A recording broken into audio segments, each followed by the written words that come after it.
Hello and welcome to this week's episode of Empowering Musicians podcast. I am your host, Michael Manley, and I am so happy to be bringing Barbara Jostlein Currie here today, who is the founder of Brasswitch, an amazing horn player who plays in the Metropolitan Opera. So welcome, Barbara. Hi, thank you so much for having me on your podcast. It's such an honor. You're very welcome. And I've been focusing on creative entrepreneurs this month. And I really wanted to dig in with you about your company and your invention, which is called Brasswitch. So can you tell us a little bit about what Brasswitch is and what problem you were solving with it? That's a great question. Whenever you watch Shark Tank, they're always like, the product needs to solve a problem. And I certainly did not start off doing this. So with any intention of creating a company. What happened was, so I'm the fourth horn at the Met, and for some reason we were short, somebody was sick, so I had to play assistant for one rehearsal. And it happened to be that there were a lot of tacits during the rehearsal, and I had the prior summer gone to Paris and went to this design museum, this industrial design museum. And it was so beautiful. They had things from, the 1200s and 1300s, all these different scientific instruments. And anyhow, in the gift shop, which is always a fun last stop in any museum, they had a pencil, just a regular pencil, and there was like somehow a magnet inside the wooden pencil. And it was so cool because you couldn't see it. And I thought, that's so neat. Anyway, I had it in this rehearsal where I was playing assistant, and I was kind of getting a little bit, didn't have a lot to do, let's just say. So I kept attaching it to my stand, and it would kind of spiral down the stand slowly.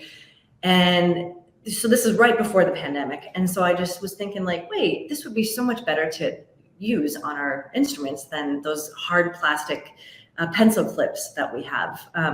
For brass players those that are listening that aren't brass players, sorry, the thing that we basically all use are these really hard plastic clips where you put your pencil in it, and it always scratches up your instrument. So every horn player has, all these lines from these plastic clips. So that was one problem that I was solving, was making sure that we didn't, destroy our beautiful instruments, and also attaching the pencil in a really fast way. So with the hard plastic clips, the pencil always flew out, it seemed like, and the whole clip would fall off the horn. It was just like a really bad design. So basically this is the Brasswitch. This is what I designed. So that's my logo there. And there is a magnet right here. It's a neodymium magnet. So it's a really strong magnet. This is the other side. So you can see it's kind of felt. So there's no scratching of the instrument. And then I designed this magnet, this ring magnet, and it just goes on like that. So it's a really nice, powerful, magnet there. So it goes really fast. I have my horn here, and I got one on there. So basically it's just Velcro, super simple. You just, except doing it backwards is hard. So you just Velcro it on to here. That's awesome. Yeah. And it's super, super fast. So you can just, with one hand, when you're, if you're listening to the conductor or making eye contact or trying to think of something, you can just write it in your part and then quickly attach it. So, so I started just basically designing it, when the pandemic hit and we all, didn't have anything to do, I started ordering different leather and cool, different vinyl materials and things just online, and they would send samples. And I just started cutting and, pasting these things together on my own. So I went to different magnet online companies and got different strengths of magnets and just played around with it for a long time until I got the right fit. And then, I just started kind of perfecting that and making a lot of these prototypes at home with lots of strong glue and Velcro and things like that. And my family, I think, thought I was going crazy, but it was really fun. It was just a creative thing to do. And then I had to, at a certain point, I started looking around to people that might be able to manufacture this, because I clearly couldn't just keep making these on my own, at home. And I went to shoemakers because I thought, well, they deal with leather and glue and maybe they'd want to do it. And nobody really wanted to make more than one or two, prototypes. I even went, actually right before the pandemic, I went to the Met costume shop, and they made me some really nice ones, but they were over engineered. They were so good that, because they make them to last at the Met, Right. So they were just so good that I was like, okay, I can't use these. These are like, these are too good. And so after, then the pandemic hit, and, we went through a lot as an orchestra. And so I kept working on it on my own and just not pursuing it as a company or anything. And one of the things that we did during the pandemic was I organized brass master classes for Marcus Bona. So Marcus Bona is an instrument case maker, worldwide, huge company. I think, many people either have one of their cases or have seen their cases, and they make cases for all instruments, from strings to winds to brass. Anyway, so I organized these classes because they have a school called the Lira Braganza, and they have basically for all the kids in their community who can't afford music lessons, they have a whole program for them to get music lessons, to get instruments, they have bands of all ages, from little tiny kids like 5-year-olds all the way up through 30 years old. So that was really cool. So after I organized those classes, it dawned on me like 2 months later. I'm like, oh, maybe I should ask them if they'd be willing to make this, and in about 5 minutes, Marcus said, sure, yeah, let's do this. Oh, that's awesome. Just crazy. Yeah. So Marcus Bona makes the straps, and I get the magnets go in the pencil from a company called Superman Magnets in Alabama. And so we just kind of have been growing this business together, which is super. That's great. And for those of you who are not musicians, like having a pencil in rehearsal is like so important, right? Because again, you have to make notes on the fly, especially if you're like you're playing a new part on a dress and you're like, oh, I've got to learn this really quickly. That's really key. And there's nothing worse than pencils dropping, which you hear all the time, and right. So I'm the only one that is bothered by that when the whole string section is like, Yeah, exactly. Pencil droppings. Yeah. So are you working on something for string players, like a brass switch that goes on a stand, for example? That's a really good question. And the answer is yes. And the answer is also yes. I am currently working on something. It's going to be a little bit different than what you said, so I don't want to mention it right now before filing for a patent. But Marcus Bona and his son Andre and I are working on something for string players. So I'm hoping that's going to be a lot different, though, because strings do not have anything like this that attaches to their instruments or that they use. I mean, they can already use the pencil if they want, like this. This is something that already, they can just put on their stand. Right.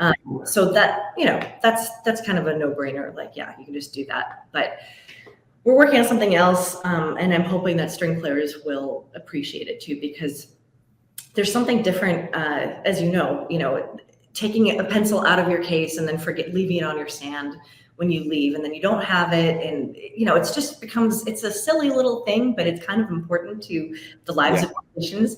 And it's also you were saying like you have to write things in your part, and for non-musicians, it's like, what do we have to write in our parts? The music is there, the dynamic markings are there, so what would you possibly have to write in? For an opera musician, frequently we'll write in a cue from a singer. So we'll say, okay, she sings, whatever it is, La Donna Immobile, or I guess he would sing that in Rigoletto. And so we have to write in the cues maybe for the words so that we know, because we'll have like 40 measures rest, which is a long time. And it's hard to count sometimes to 40 when there's a lot of pauses and stuff. If you're on a Broadway show tour, like we were just talking, you definitely need to write cues like trumpet plays, solo, and then you have to come in.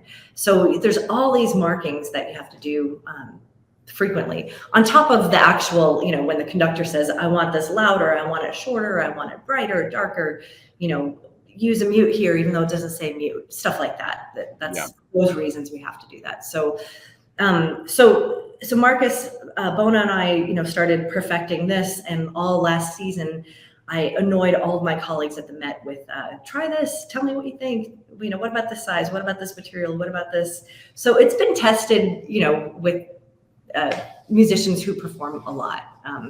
And it's for every brass instrument. It's not just the horn, it's trombones, tubas, trumpets. I went to a trade show in Chicago, and a bassoonist actually bought one and put it around his vocal of his bassoon, which is like that part of the bassoon, like the I was like, you're the first wind player to use a brass switch. That's awesome. And can you put them in your case with keep it on? You can keep it. Absolutely. I never remove it. I don't take this off. So this just goes into the case and stays on. And it's right now it's a little floppy because I put it on backward, holding my horn backwards. There's other places you can put it too. And there's different sizes too. So I have 4 sizes. The smallest is the baby witch. And that one really, this is the medium, so it's too big, but that one would go on a single tube like this. Right. So that you can just put it really anywhere that you want on the horn, which is also a nice thing. So I've had some interesting, this is a double horn, but there is a triple horn, which is like a bigger horn, as you know. It has more tubing. And so for some of those, I've had people put them kind of up here, which is an interesting place, to put it. I've had people play natural horns, which is like what they used to play in the 1700s, with no valves, and it's just like circles of brass, right? And they put it on there, and it stays. So it's the last thing I'm going to say about about the design of it, I guess. I was in a brass shop in Chicago a couple of weeks ago, and this young student came in. She was probably 18 or 19. And I showed it to her, and she was there with her mom, and she bought one right there on the spot. She's like, this is so cool. And she emailed me later, and she said, I actually have ADD, and this is almost like a fidget spinner for me too. So that for those moments when the conductor's working with the strings or the winds or whatever, it's kind of a fun toy. So it's got a lot of uses. That's amazing. That's really great. Well, congratulations on that. And I think it's great that you can put your horn away with it on, because for me, it's like I'll get to rehearsal and then I'll go to the pocket in the back of my case and realize, oh shoot, I don't have a pencil, right? So that's amazing. I can't wait to get one. So I have to send you one. Yeah, I'll when I get some more stock in, I'll send it to you. Perfect. So how do folks buy a brass switch? Do they just go to your website or? I would love to do that, but because I'm also, I have 3 kids and I play at the Met. I just said, and we live in a tiny apartment in Chelsea here. So and we have a dog and a cat. I'm like, if I try to send these from the apartment, everyone will be getting like English bulldog hair with their brass switches, or cat hair with their brass switches, or like things, Right. So I'm not doing that. I cannot do that. Not now, at least. And so, I mean, honestly, Michael, I'm astounded at what's happened, because I never, like I said, I kind of just did this for my colleagues at the Met and thought, oh, this is going to be a nice little treat for us all, Yeah. And now you can buy it. So there's a store called Houghton Horns in Texas, and they're a huge brass shop. So they offer free shipping. They ship all over the country. So that's like the easiest place if you're in the US. There's also a store here in New York City called Jostlein Brass Shop, and they are a local store. They ship around the country as well. So if you're in the city, go visit Josh, because it's a great hang also. Yeah. There's a new shop on Long Island called Hampson Horns, and they do deal with a lot of vintage instruments and collections of instruments. Like they have, I think it's from, I want to say, is it from Rick Serafinoff? I think he has a collection of old, Baroque horns, and, so anyway, they're selling them too out on Long Island. But then Alexander Horns in Europe just started selling, and they are they are probably the biggest horn manufacturer in the world. So they're selling them now in Europe, and Paxman Horns in the UK is going to start selling them. But this is the challenge of being an entrepreneur when you aren't really setting out to create a company and know exactly what you're doing, because I have really no idea how to run a company. I'm learning as I go. So I get emails. Last week I got an email from South Korea, from Argentina, from Mexico, Australia, and Montenegro, and they all said, "How do I buy one?" And I'm like, I don't know. I have to figure that out. So, because shipping is so expensive, if I ship one to Montenegro, I don't know what the cost is, or to Australia, they might have to pay $25 in shipping or something. Right. There's customs and all sorts of issues. So I've been reaching out to the people that I know, especially, I guess, mostly horn players, because that's usually who I, speak with, I guess.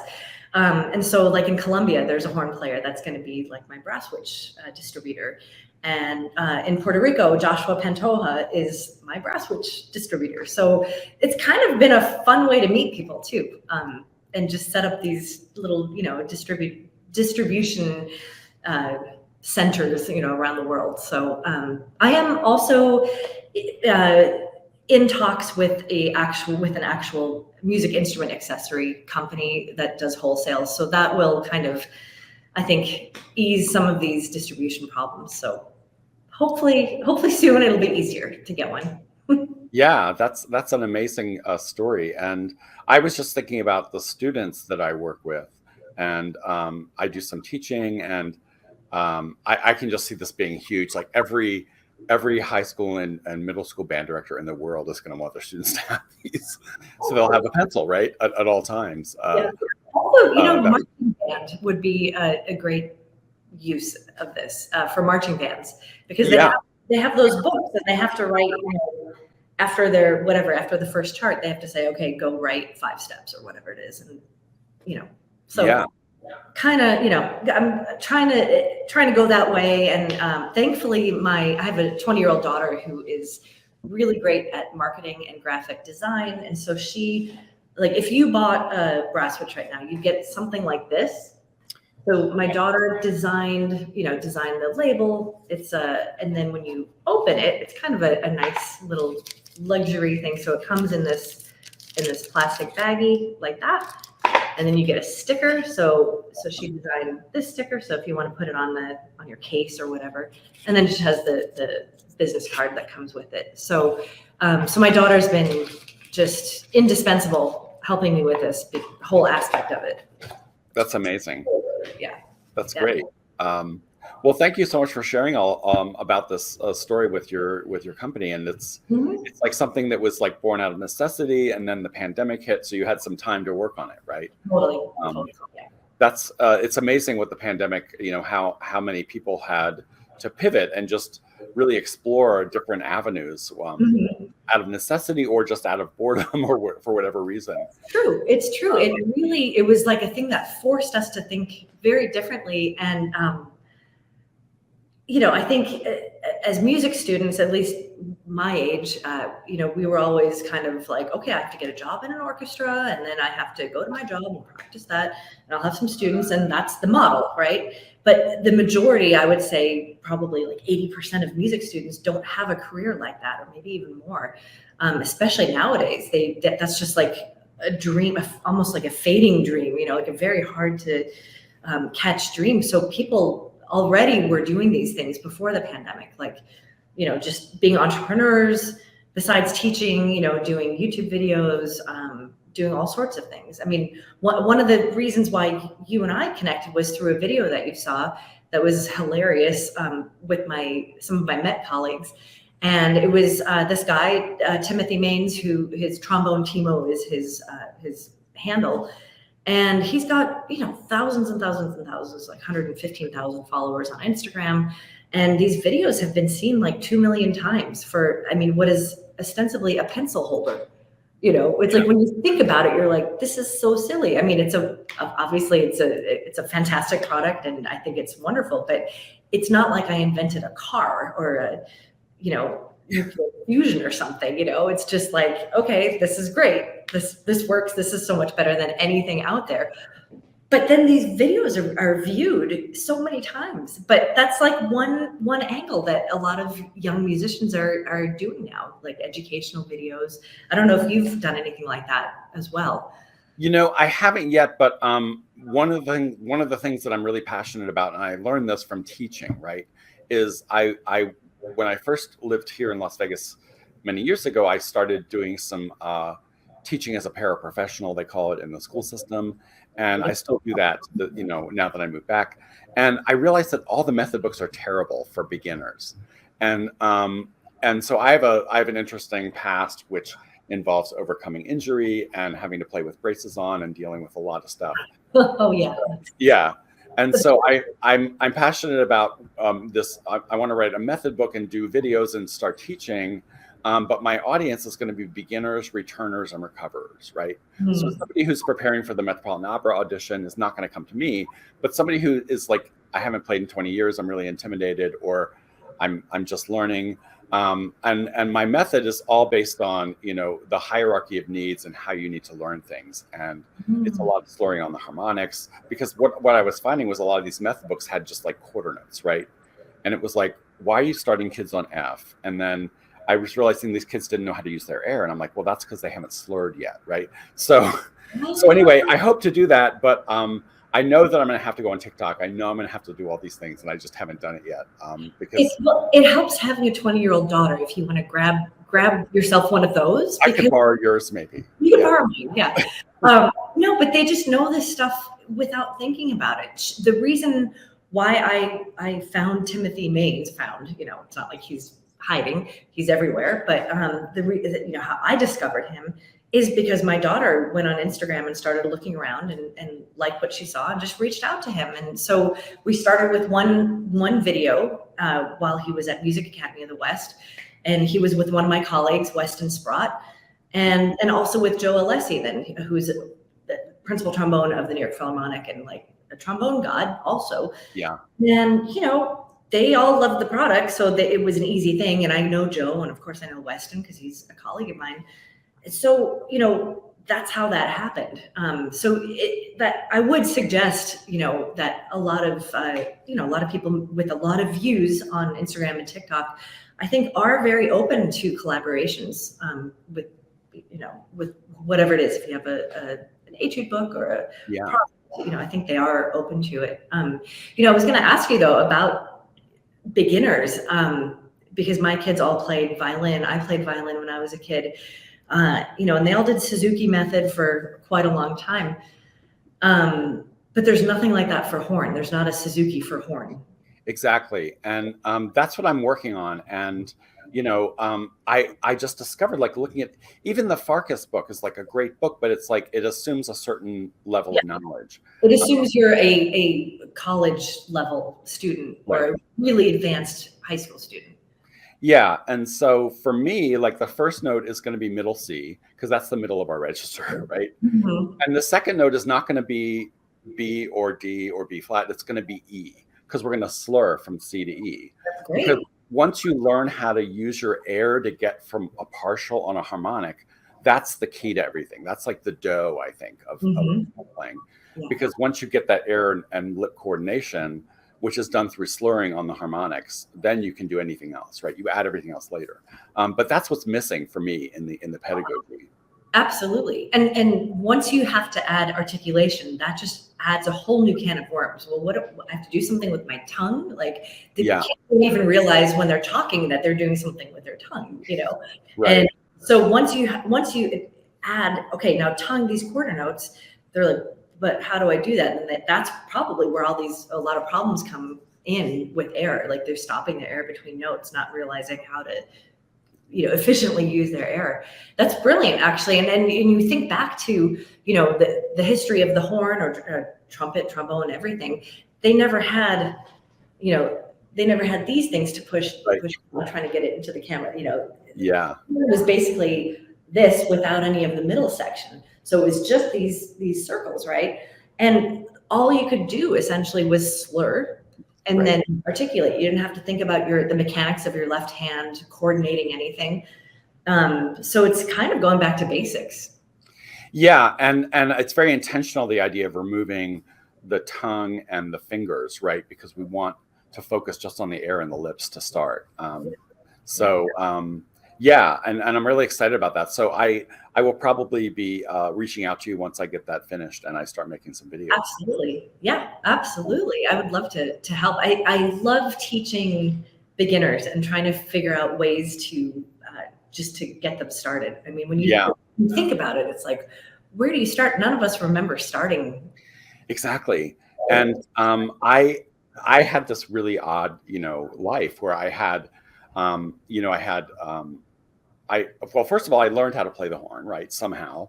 And then I had a really bad embouchure that never really got fixed in my undergrad years.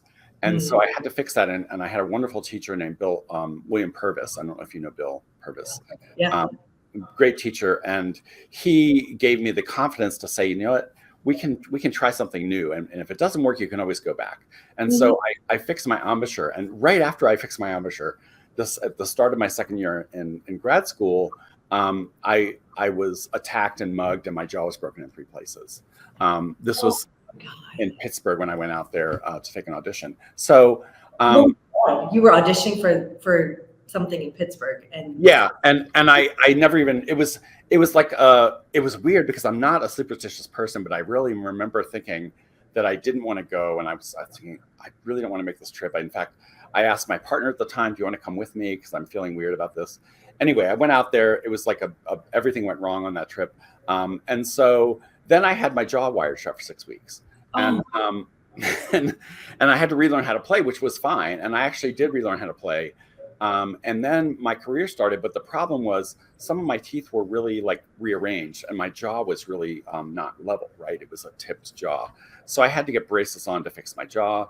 I was actually playing, you're not going to believe this, but I was playing a show called Miss Saigon, which was like just pounding your face with a hammer every night because it was so intense. But it was never like it wasn't like a lot of solo playing, and I was playing second, and I was like, okay, well, I've got to get braces on, but all I have to play is the second horn part to Miss Saigon. So I'm going to try to learn how to do this. And I had like 5 weeks, and I discovered a product called Ezo, which is like a denture pad, and I would cut it into squares and put it under hot water. It was like a waxed gauze, and I figured out how to play. And then I had to adjust to playing with retainers and everything else. So my career took like a lot of left turns that I wasn't expecting. But what it made me do is it made me really have to like think about the process of playing, like in its most elemental way, because I had to relearn so many times. You had to teach yourself. I did. So that's why I feel like this is kind of my niche, and like this is my purpose. And how many kids have braces in this country? A lot, A lot.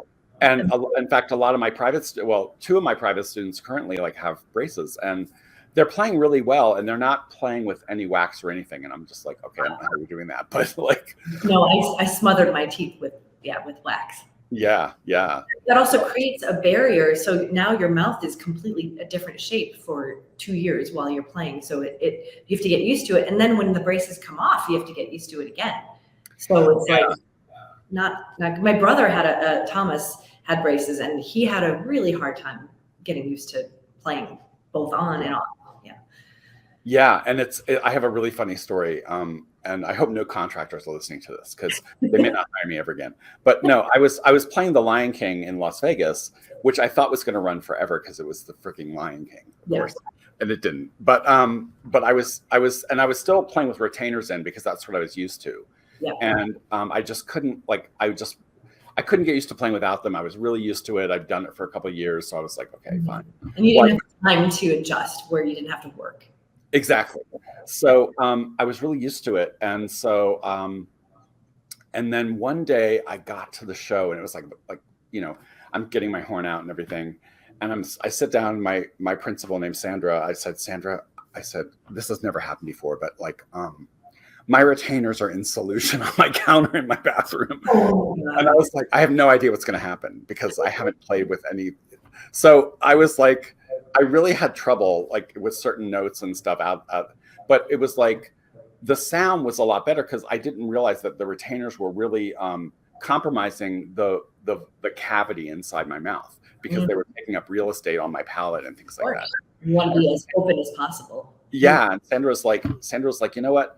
I could tell you were struggling a little bit, but she said the sound is really, really good, and you should think about maybe keeping it those.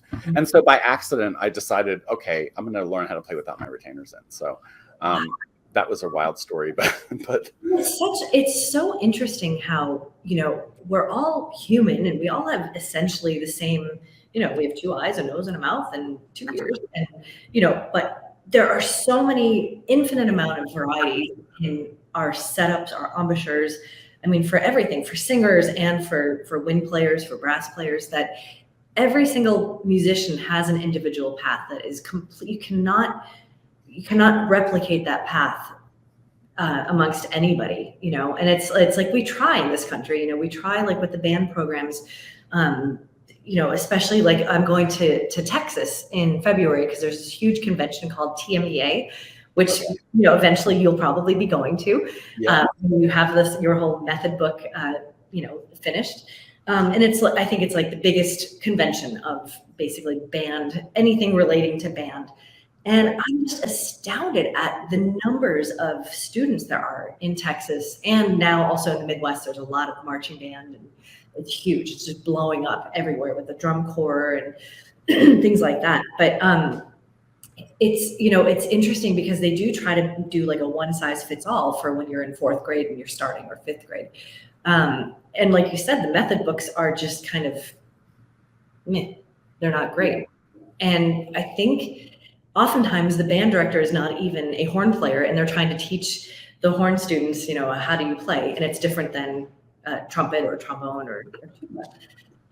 So I'm really interested in your book when you have that out. I'd be really interested to see it and to use it for students. I'm excited. Yeah, I'm totally going to send you a draft of some pages soon, so you can give me your feedback. That would be really helpful. What I discovered was that, like, especially in like beginning band, which for me used to be like 5th grade, or now it's like 6th or 7th grade, like that they want the kids to play together. So there's a lot of staccato, sort of like tongue notes and just short notes, because they want the band to play something together so the parents can come and hear them play, right? But it just doesn't work for horn to learn that way. So anyway, I'm super excited about this project. I'm so glad you're interested in looking at it. So absolutely. No, it's incredibly important to have students who may not have a teacher or have a bad teacher. At least in the book, they'll get what you're saying, even if the teacher's not there. Exactly. Yeah. Well, I'm super excited about that. And do you do a lot of teaching? Are you like teaching at a college now, or are you? Yeah, I teach at the Bard College Conservatory, which is awesome. It's up like an hour and a half north of the city. So we have currently we have 7 students, undergrad, graduate, and something called APS, which is like post-grad. And Bard also has this program called the Orchestra Now. They call it TONE for short. And that's like a New World Symphony type situation where you get paid to be a semi-professional, like a professional horn, musician. Yeah. So I get to sometimes work with them as well. But I love going up to Bard. It's a beautiful campus. Beautiful campus, yeah.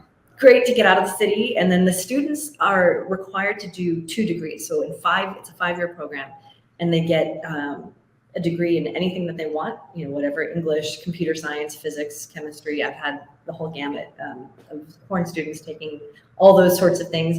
And then they have to do a music performance degree. So they are very disciplined students. It's a lot of work. They're excited mostly about the music, but then they're happy to get, another degree too. So they're very talented, dedicated students, and it's such a joy to teach them. So that's great. And I think that's so important. Like I would never advise students to do what I did, right? Like I majored in performance as an undergraduate and a graduate student, and I was just like not the greatest thing, but only because it's like a very limiting degree. And it is. And I think even people that have the kind of like career path that you've had, which is we talked about this before, like it's really it's narrowing, right? Like, and all of us went to college and we're thinking, okay, I'm just going to practice Shostakovich 5 for 4 years and all these excerpts, and I'm going to land a job. And that path is so rare, right?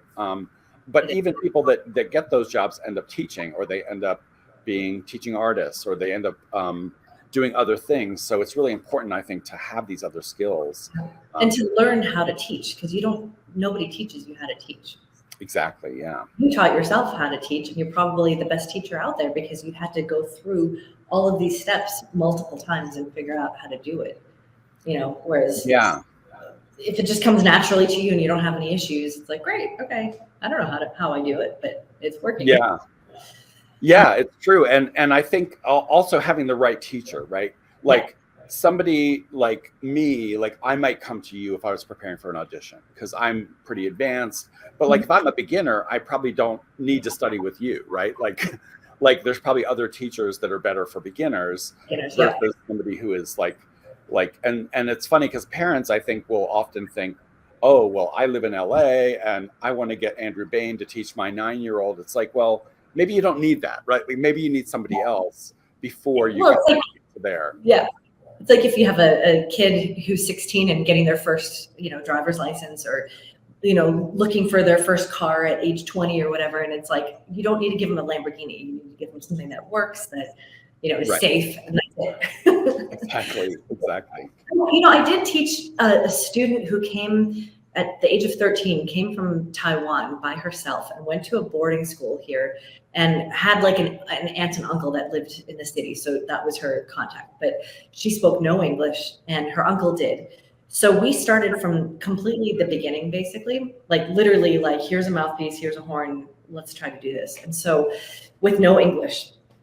And for the first few months, I was having to say things to her uncle and then he would translate to her. And then she slowly started understanding English. And a lot of it was just demonstration. A lot of it was just sitting with her, demonstrating.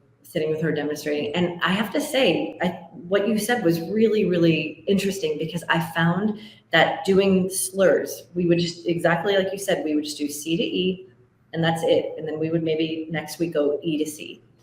And that's all we did, was just this type of stuff. And I would just make up exercises because there was nothing out there. So I would do C to E and then, E to C and then go from E to G. And then we would work on that and making it as smooth as possible. And then maybe doing all three of them, C, E, G, and then C, E, G, E, C. And that's great. That's awesome. No, that was a very good experience for me to also learn how to teach a beginner. You learn so much by teaching, I think. You do. Oh, absolutely. The teaching keeps you honest.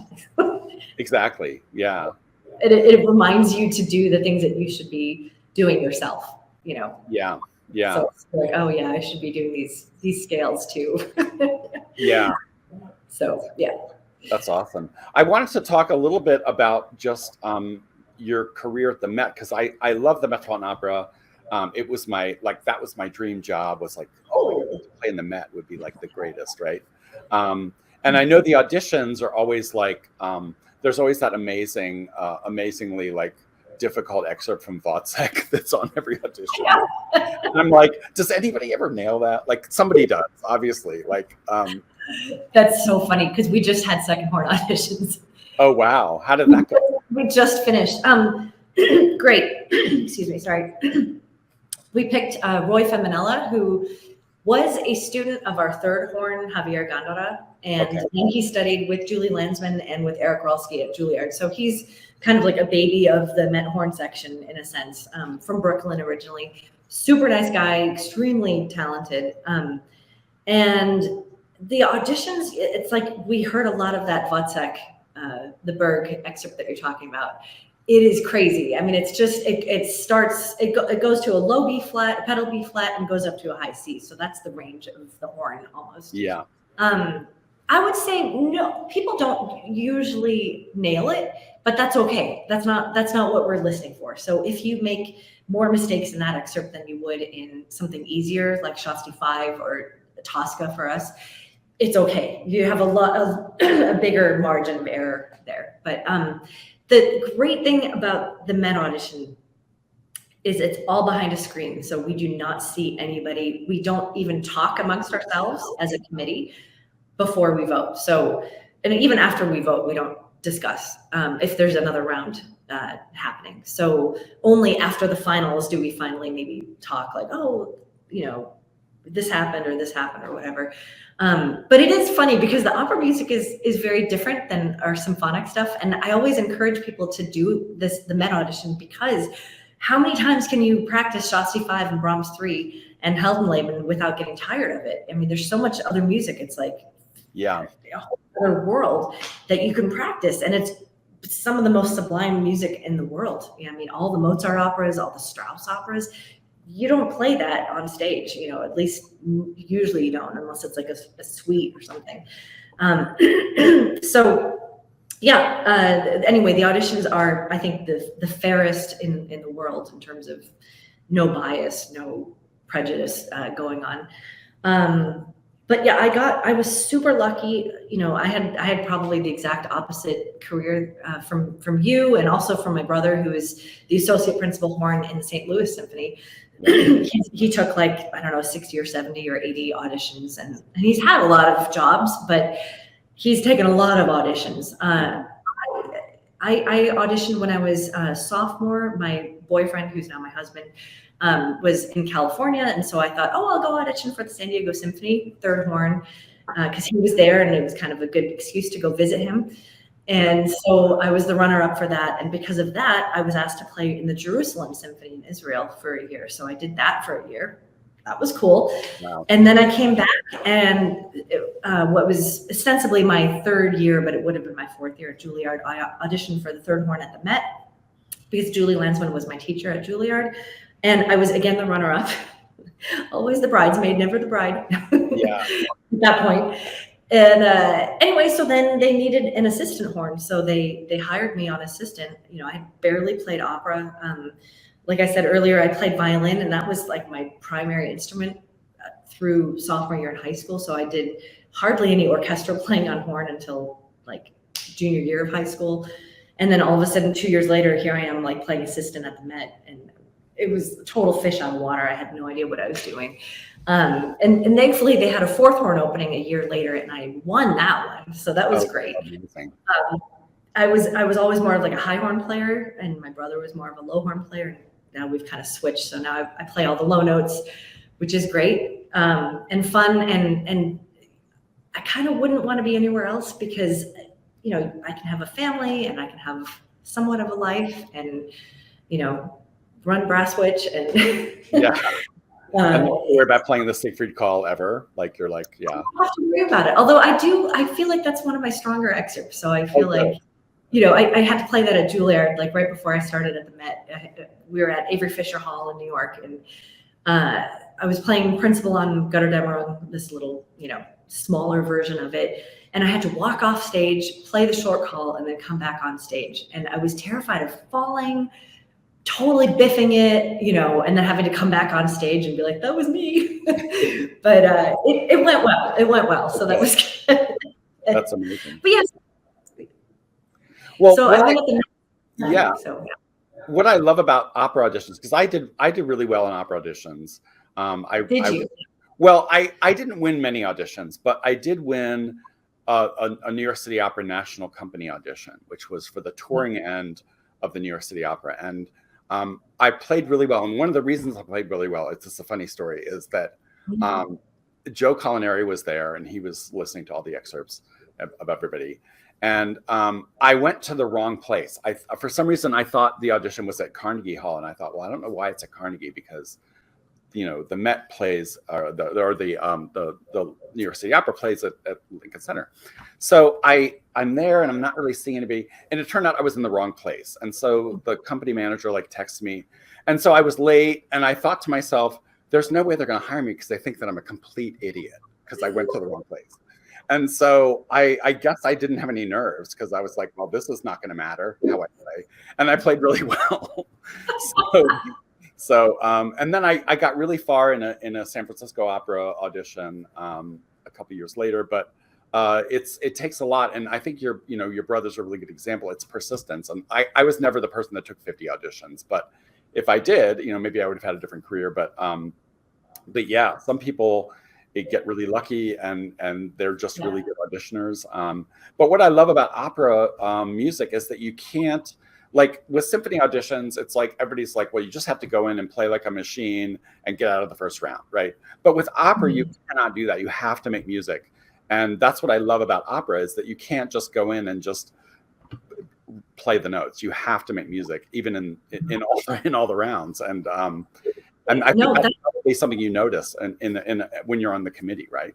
You absolutely do. And we do listen for that. We're very forgiving with mistakes. If you make what we call a clam, or you miss a note here and there, that's fine. I mean, we've had people win the audition that were almost on the line of like too many mistakes, but they just played so beautifully. And you are forgiving, because it's a very nerve-wracking situation, and the music is, most people don't have a history with the music, besides listening to it.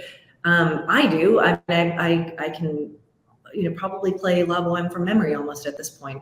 Yeah. But most people don't. So for them, it's like, how do you play the opening of the third act of Tosca, which is a unison section with all four horns? And it's not hard music, but it's not what it says. It looks like it's just beam, bum, beam, and it's not how we do it at all. So then the question is, well, do I play it like I've listened to on a Met recording, or like the Met in HD? They have those all the films that they make. Do I listen to that? And it's just complicated. It's very complicated to know what to do. But it also at the same time, we're not looking for somebody to play just like we do at the Met. We're looking for sound.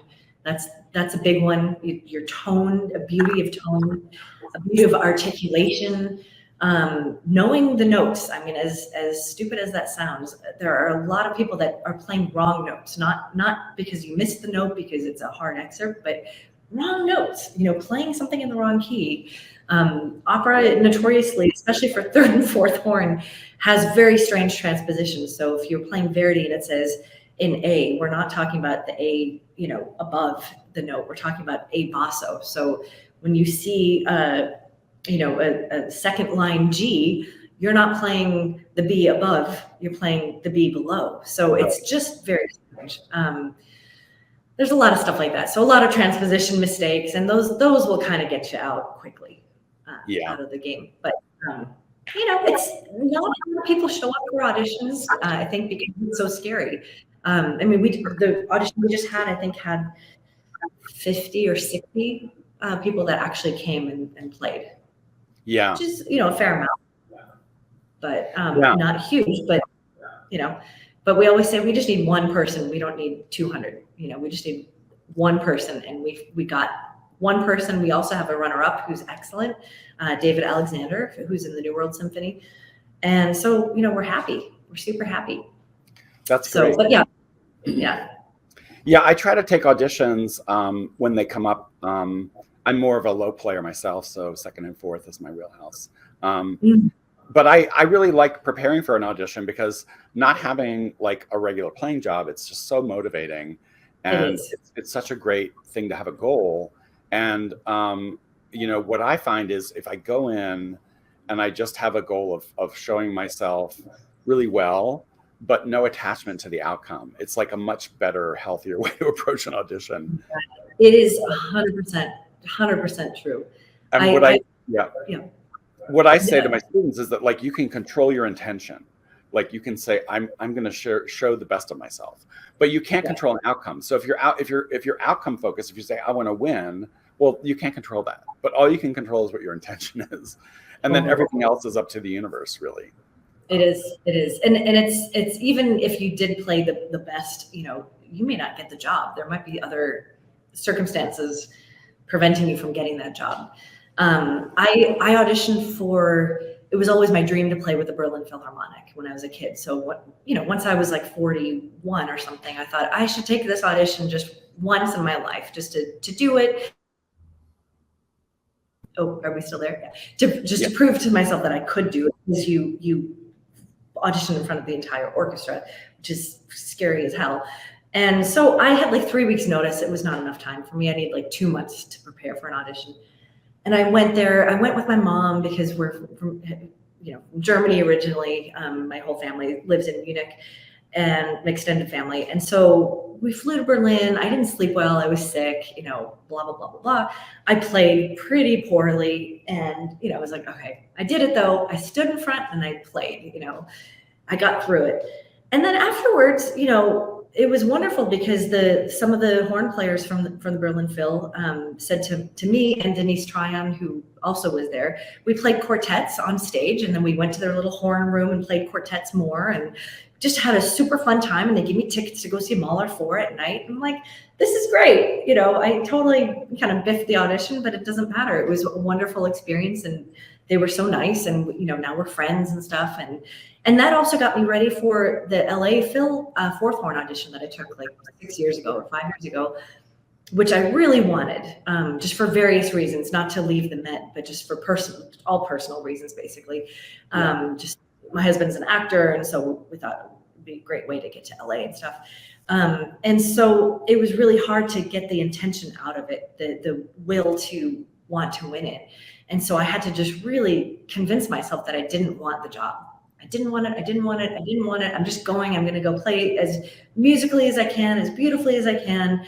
And it was a lot of visualization, a lot of meditation and things. And I did really well for myself, having 3 kids and a full-time job. And I got to the finals and was, I think I played fairly well in the finals, but then they picked nobody at that audition. So that was a disappointment, because at least if somebody was picked, it would be like, okay, good for that person, Right. That was a tricky one, but still, it was hard. What you said about intention, man, that was tricky. If you want something, to convince yourself that you don't want it, it's hard. Yeah, exactly. And auditions, like, they're so, I've had really good auditions. I've had really bad auditions. I think the worst audition, it was really kind of funny, because I had a friend in the orchestra. It was a Phoenix Symphony, and I was planning to have lunch with him the next day. And I played, like, I was really feeling not ready. And so I was slamming excerpts with my practice mute in my bell, like the night before. And I just had no chops when I got to the audition. Like, I just overplayed. And that happens sometimes if you're a stupid mistake, right? And I played so badly, and I don't even think it was like, I think the first excerpt was Romeo and Juliet. It was like kind of like a really heavy excerpt, and then there was something else, and I didn't even get to like a low note because I just cacked everything. And but the next day I was having lunch with my friend, and he's like, well, how do you think you did? And I was like, honestly, that was the worst audition I've ever played, and I'm including high school. But then a few weeks later, months later, I took an audition in Long Beach. I didn't win it, but at least I played well. I got out of the first round. I was like, okay, I can play my instrument. It was really empowering, because I was like, sometimes you just have really bad days, and sometimes you have really good days. You just never know. And auditions are such unnatural situations that's why I need 2 months to prepare, because I go all in. I mean, I memorize every excerpt so well, not just the notes, but exactly what I want to do. I record myself over and over and over again. Every time I play an excerpt, I listen back, I fix something, I go back. I mean, it's just, there's no question when I get to the audition what I'm doing. And you're still nervous. You're still nervous. You still have to wait around. It's horrible. But it's always so great when you just advance out of one round. You're like, oh, okay, validation. I'm not totally sucking. Yeah. And sometimes, like, that's all you're just like, okay, that's enough right now. Like, I don't know what's going to happen, but I know that I got out of round 1. So yeah, exactly.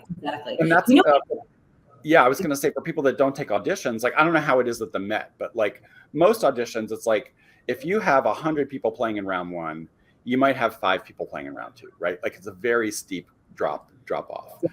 So getting out of round 1 is really key.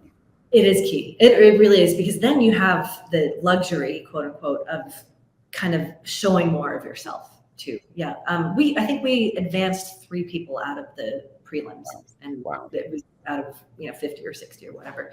But I noticed a correlation. Those that advanced all had a brass switch. So I don't know. Well, there we go. So that's a great. I think that's a great place to pause, and I could talk to you probably for 4 more hours about the Met. I have so many questions. We should, and I do want to have you back. I do want to just share out that before I left New York, I saw 2 productions that were so amazing at the Met, and one was the Kittredge production of Wozzeck. I want to say it was. Yes, I love that. And the orchestra just was amazing, but the whole production was amazing. And then the glass opera, Akhenaten. Akhenaten, yeah. With that was amazing production. I got to see that live, and it was just. It's so sad because the ticket sales seem to be really low right now in terms of how much audience. I think that's worldwide, but here you are remembering these 2 experiences that you had years ago. And that's not something you get from watching a DVD or even going to the movie theaters and watching it live. It's just not the same.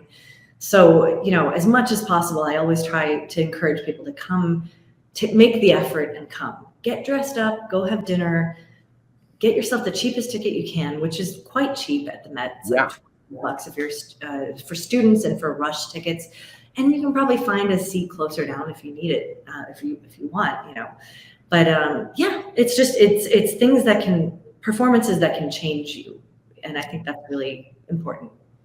Absolutely, and just to show you, like next week, I'm flying to Chicago. I got a $99 round trip ticket on Frontier, and then I got and so I reached out to a friend of mine there.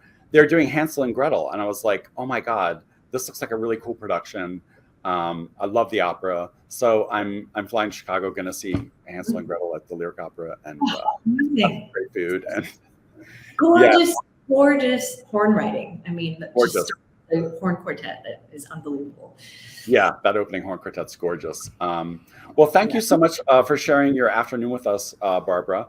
And how do folks connect with you? You're on Facebook? Do you have a Brasswitch page or? Yeah, we have Facebook, Brasswitch, Instagram Brasswitch, a website brasswitch.com, and that's that has all the information about sizes, products.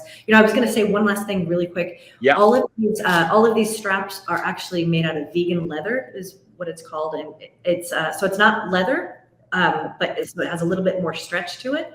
And the facility that they make it in is 100% solar. So it's also, a little bit better for the environment, I think, than the other options that we have.